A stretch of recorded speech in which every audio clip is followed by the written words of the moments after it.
दोस्तों, जब भी एक हस्बैंड वाइफ के बीच में डिस्प्यूट होता है तो एक पति की सबसे बड़ी परेशानी ये होती है कि उसकी पत्नी उसके ऊपर कितने प्रकार के केस करेगी, किस किस एक्ट्स में करेगी, किन किन सेक्सेस में करेगी। तो आज बात करते हैं इसी मुद्दे पर कि एक पत्नी अपने पति पर कितने प्रकार के केस कर सकती है, किस किस एक्ट्स में कर सकती है, किन किन सेक्शंस में कर सकती है। वैसे नॉर्मली देखा जाए तो बहुत सारे एक्ट्स हैं, बहुत सारे सेक्शंस हैं, लेकिन हम डिफाइन करेंगे सिर्फ 7 एक्ट्स के बारे में जो क्रिमिनल एक्ट्स हैं, और इसके अलावा सिविल सूट के बारे में भी, और बताऊंगा कि किन किन एक्ट्स में, इन एक्ट्स के सेक्शंस में पत्नी आपके खिलाफ केस कर सकती है। नमस्कार दोस्तों, मैं हूं एडवोकेट धीरज कुमार, आपका स्वागत करता हूं आज की वीडियो में। देखिए, सबसे पहले कोई भी हस्बैंड वाइफ का डिस्प्यूट होता है तो पत्नी पुलिस कंप्लेंट करती है। पुलिस कंप्लेंट करके वो सबसे पहले एफआईआर रजिस्टर कराने की सोचती है।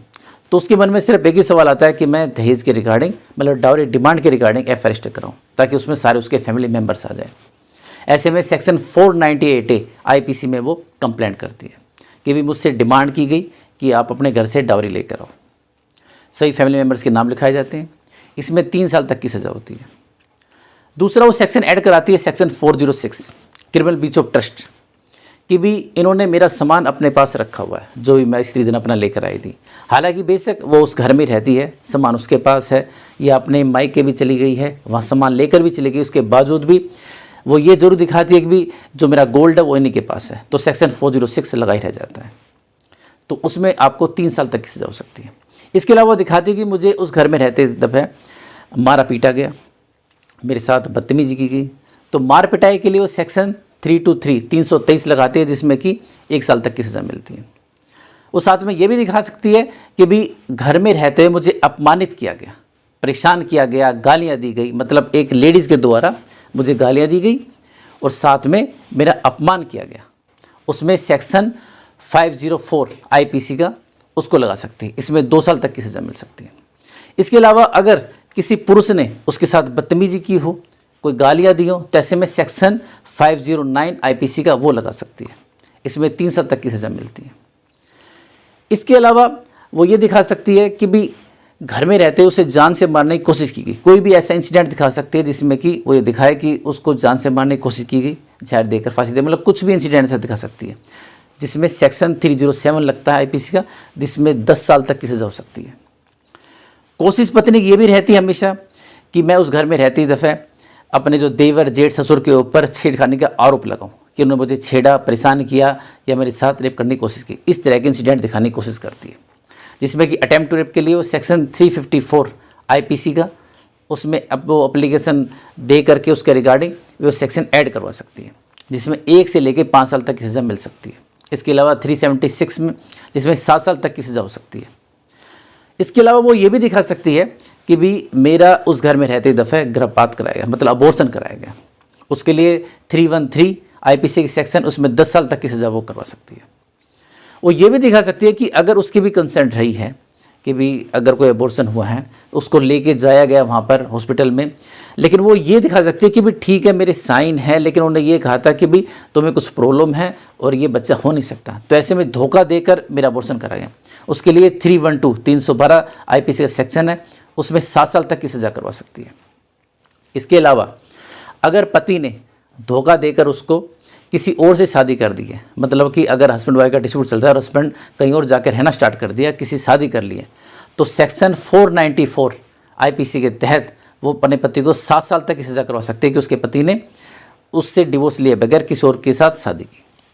हाँ, अगर किसी व्यक्ति ने उससे शादी की है और वो ऑलरेडी पहले से डिवोर्सी नहीं है या फिर कुंवारा नहीं है, अनमैरिड नहीं है, और उसने धोखा देकर उसे शादी की है और उसको ये नहीं बताया या उसको पहले विश्वास में लिया और बाद में पति ने सोचा कि चलो उससे बदला लेना है या उससे कुछ लड़ाई या डिस्प्यूट हो गया, और उसने पहले उसको बता भी दिया था कि भाई मैं पहले से शादीशुदा हूँ और मेरा भी डिवोर्स नहीं हुआ, इसके बावजूद भी अगर वो शादी करती है और उसके मन में कुछ ऐसी भावना आती है उससे बदला लेने की, तो ऐसे में वो सेक्शन 495 आईपीसी के तहत अपने उस पति को 10 साल तक की सज़ा करवा सकती है कि इसने मुझे झूठ बोलकर शादी की, ये तो ऑलरेडी से मैरिड है, इसके लिए 10 साल तक की सज़ा करवा सकते हैं। तो ये आईपीसी के सेक्शन है जिनमें कि वो अपने पति को या उसकी फैमिली मेम्बर्स को सज़ा करवा सकती है। सेक्शन और भी ऐड किए जा सकते हैं, और भी चीज़ें हो सकती हैं, कोई और भी इंसिडेंट अगर इस तरह का कोई क्राइम या क्रिमिनल एक्टिविटी उसके साथ हुई है वो उनको भी मेंशन करके सज़ा करवा सकती है। तो ये आईपीसी के एक्ट था। अब बात करते हैं सीआरपीसी की सीआरपीसी में नॉर्मल नाम आते ही जहन में एक ही बात आती है कि सेक्शन 125 सीआरपीसी, जिसके तहत पत्नी एप्लीकेशन लगाकर मेंटेनेंस ले सकती है। जी हाँ, ये भी काम पत्नी नॉर्मल करती है। सेक्शन 125 सीआरपीसी में परमानेंट मेंटेनेंस के लिए अप्लाई करती है। इसके अलावा अगर उसके पति ने कहीं भी कोई ऐसा झूठ बोला है कोर्ट के अंदर, चाहे वो इस सेक्शन में बोला, 125 में बोला हो, या किसी भी एक्ट में किसी भी केस में कहीं भी उसका कोई झूठ साबित होता है जहाँ पर वो अपना इनकम छुपाता है या फिर कोई और चीज़ ऐसी सामने आती है, तो उसके लिए सेक्शन 340 सीआरपीसी की एप्लीकेशन लगाकर भी उसको सज़ा करवा सकती है। इसमें सज़ा इतनी मिलती है जितनी कि सामने वाले को उसके झूठ के कारण होती या फिर वो बचता। इसके अलावा सीआरपीसी के सेक्शन 97 और 98 के तहत भी एप्लीकेशन लगा सकती है चाइल्ड कस्टडी के लिए। अगर पति के पास चाइल्ड कस्टडी है और वो बच्चों को नहीं दे रहा है, अगर लड़का है तो सेक्शन 97 में वो मजिस्ट्रेट या एसडीएम या कलेक्टर के पास एप्लीकेशन लगा सकती है कि भी मेरा बच्चा उसके पास से लाया जाए। या अगर लड़की है तो सेक्शन 98 सीआरपीसी के तहत वो एप्लीकेशन लगा सकती है कि भी मेरी बेटी उनके पास से मुझे दिलाई जाए। इस प्रकार से वो इन एक्ट में एप्लीकेशन लगा करके अपने बच्चों को ले सकती है। अब बात करते हैं थर्ड, डोमेस्टिक वायलेंस एक्ट, जो कि बहुत बड़ा एक्ट है देखा जाए तो। हालांकि इसमें कोई ऐसी वैसे मतलब बेल वगैरह का प्रोविज़न नहीं है कि बेल करानी पड़ती हो, लेकिन नॉर्मली एक नोटिस आने पर ही आप कोर्ट जाते हैं, 1 साल तक की सज़ा मिलती है। कोई अगर इसका कोई आप ऑर्डर है आपके लिए किया गया है और आप उसको नहीं मानते तो, लेकिन देखा जाए तो बहुत ज़्यादा पावरफुल एक्ट है। इसमें सेक्शन 12 में एप्लीकेशन लगाई जाती है डोमेस्टिक वायलेंस एक्ट में। पत्नी एप्लीकेशन लगाती है कि भी मेरे पति और उसकी फैमिली मेम्बर्स के खिलाफ कार्रवाई की जाए, तो सारी फैमिली वहाँ इकट्ठी होकर के दोबारा से आ जाती है। अब ऐसे में वो इस डोमेस्टिक वायलेंस एक्ट में सेक्शन 18, 19, 20 इन सब के तहत एप्लीकेशन लगा करके पुलिस से प्रोटेक्शन ले सकती है कि भी मेरे पास कोई भी आएगा नहीं, मुझे मारे पीटेगा नहीं।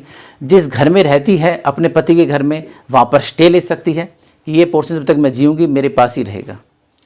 इसके अलावा चाहे तो अपने चिल्ड्रन के लिए भी प्रोटेक्शन ले सकती है। अगर अपने मायके रहती है तो मायके के लिए भी प्रोटेक्शन ले सकते हैं कि इस एरिया के इतने किलोमीटर के दायरे में मेरा पति नहीं आएगा। इस तरह के ऑर्डर पास हो सकते हैं। इसी में वो सेक्शन 23 सब क्लोज 2 डोमेस्टिक वायलेंस एक्ट की एप्लीकेशन लगा करके इंट्रीम ले सकती है, मतलब इंट्रीम स्टे ले सकती है, इंट्रीम मेंटेनेंस ले सकती है। इन सब चीज़ों के लिए एप्लीकेशन लगा सकती है कि मुझे पैसा दिया जाए या फिर जो भी मुझे को रिलीफ लास्ट में मिलनी है वो मुझे अभी दे दी जाए। एड इंट्रीम भी उसमें स्टे या मेंटेनेंस मिल सकता है कि फर्स्ट या सेकंड डेट पर ही आपके लिए ऑर्डर पास हो जाए। तो ये सारी चीज़ें हैं जो कि पत्नी डोमेस्टिक वायलेंस एक्ट में कर सकती है। इसके अलावा बात करते हैं हाई कोर्ट रिट की। अगर किसी भी प्रकार का कोई ऐसा ऑर्डर है जो कि पत्नी को लगता है कि भी डायरेक्ट मेरे को रिलीफ चाहिए, उसके लिए वो हाई कोर्ट जा सकती है, रिट फाइल कर सकती है। अगर उसके बच्चे पति के पास है तो हैबियस कॉर्पस रिट लगा करके डायरेक्ट हाई कोर्ट में अपने बच्चों की कस्टडी ले सकती है। या कोई भी ऐसी एफआईआर है जो करवाना चाहती है, नहीं हो रही है, हो सकती है कि निचली कोर्ट में मेरा टाइम वेस्ट होगा या पुलिस नहीं कर रही है, तो मैं जज साहब के सामने सेक्शन 156 सब क्लोज 3 सीआरपीसी में एप्लीकेशन लगा कर क्यों परेशान हूँ, तो डायरेक्ट वो ऊपर हाई कोर्ट भी आ सकते हैं, रिट भी लगा सकती है। तो सीआरपीसी में सेक्शन 156 सब क्लोज 3 सीआरपीसी में एक प्रोविजन होता है जिसमें कि कोई भी व्यक्ति जाकर एफआईआर करवा सकता है। पत्नी चाहे तो उसमें जाकर एफआईआर भी करवा सकती है, ना तो डायरेक्ट हाई कोर्ट में आकर रिट भी लगा सकती है। तो ये सब चीज़ें हैं जो एक पत्नी कर सकती है। इसके अलावा गार्जियनशिप एक्ट में भी एप्लीकेशन लगा करके वो चाइल्ड कस्टडी ले सकती है। अगर उसके पास चाइल्ड कस्टडी नहीं है तो सेक्शन 12 में लगती है, तो उसके अंदर भी एप्लीकेशन लग करके काम हो सकता है। अब बात करते हैं हिंदू मैरिज एक्ट की। वैसे तो बहुत सारे एक्ट हैं मैरिज से रिगार्डेड, जैसे कि स्पेशल मैरिज एक्ट है, मुस्लिम मैरिज एक्ट है, लेकिन हम बात करेंगे हिंदू मैरिज एक्ट की। जब भी किसी पत्नी को लगता है कि भी उसका पति उसके पास नहीं है, उससे दूर रह रहा है, या फिर उसके पास नहीं आ रहा है, या फिर अडल्टी में कहीं है, तो ऐसे में वो सिर्फ दिखावे के लिए या अपने पति को लाने के लिए, दोनों कंडीशन में सेक्शन 9 हिंदू मैरिज एक्ट में एप्लीकेशन लगा सकती है कि मेरा पति इसने मुझसे शादी की तो मेरे पास आकर रहे। जैसे नॉर्मली हस्बैंड डिवोर्स का केस फाइल करते हैं कि मुझे पत्नी से दूर रहना, मुझे तलाक चाहिए, ऐसे ही पत्नी उसके तोड़ के लिए सेक्शन 9 का केस फाइल कर सकती है। पत्नी चाहे तो सेक्शन 13 में डिवोर्स का केस भी फाइल कर सकती है। अगर उसको लगता है कि उसकी शादी भाई बचपन में की गई थी या उसके मर्जी बगैर की गई थी, या फिर हस्बैंड में कोई ऐसी कमी है या कोई बीमारी है, उसके लिए वॉइड और वॉइडेबल मैरिज के लिए भी जा सकती है, जो कि सेक्शन 11 और 12 में है, उनको मेंशन किया हुआ है। वैसे एक जुडिशियल सेपरेशन भी होता है सेक्शन 10, लेकिन नॉर्मली उसके अंदर जो अमीर लोग हैं उन्हीं के चोचले होते हैं, वही जाते हैं। नहीं तो नॉर्मली मैंने देखा नहीं कि कोई सेक्शन 10 में जाता हूँ। उसमें ये होता है कि हस्बैंड वाइफ दोनों पति पत्नी होते हैं लेकिन अलग रहते हैं, मतलब कहीं भी रिलेशन बना सकते हैं, कुछ भी कर सकते हैं। लेकिन सेक्शन 10 नॉर्मली ऐसा कोई यूज़ होता नहीं है, तो सेक्शन 10 में जा सकती है। इसके अलावा हस्बैंड ने कोई केस फाइल किया हिंदू मैरिज एक्ट में या फिर पत्नी ने कोई केस फाइल किया, इन दोनों ही कंडीशन में वो सेक्शन 24 की एप्लीकेशन लगाकर उसमें मेंटेनेंस भी ले सकती है। अगर हस्बैंड ने कोई केस फाइल किया तो सेक्शन 24 की एप्लीकेशन लगाकर केस लड़ने का खर्चा भी ले सकती है।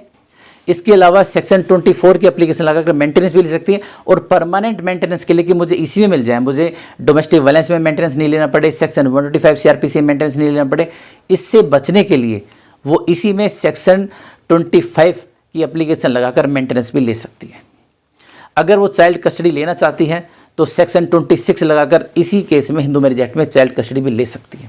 अगर कोई प्रॉपर्टी का डिस्प्यूट है पत्नी का, तो प्रॉपर्टी के डिस्प्यूट के लिए भी वो सेक्शन 27 की एप्लीकेशन लगा करके हिंदू मैरिज एक्ट में ही अपना प्रॉपर्टी का डिस्प्यूट भी शॉर्ट आउट करवा सकती है।